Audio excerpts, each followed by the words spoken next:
friend, I've come to talk with you again,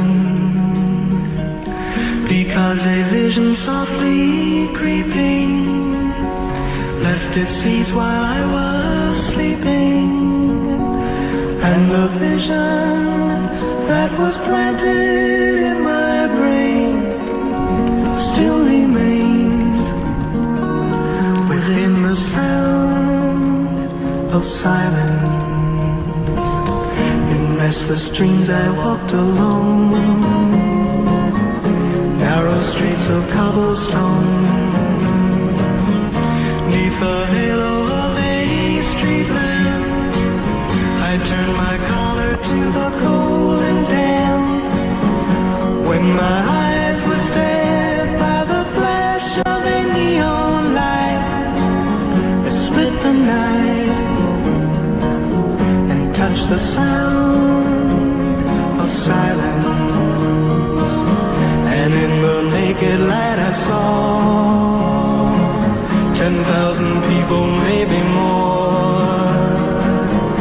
people talking without speaking, people hearing without listening, people writing songs that voices never shared. No one dared disturb the sound of silence.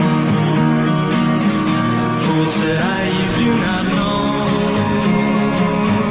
silence like a cancer grows.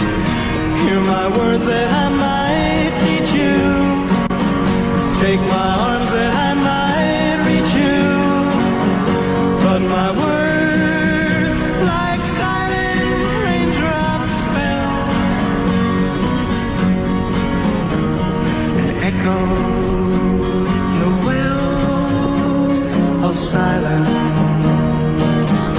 And the people bowed and prayed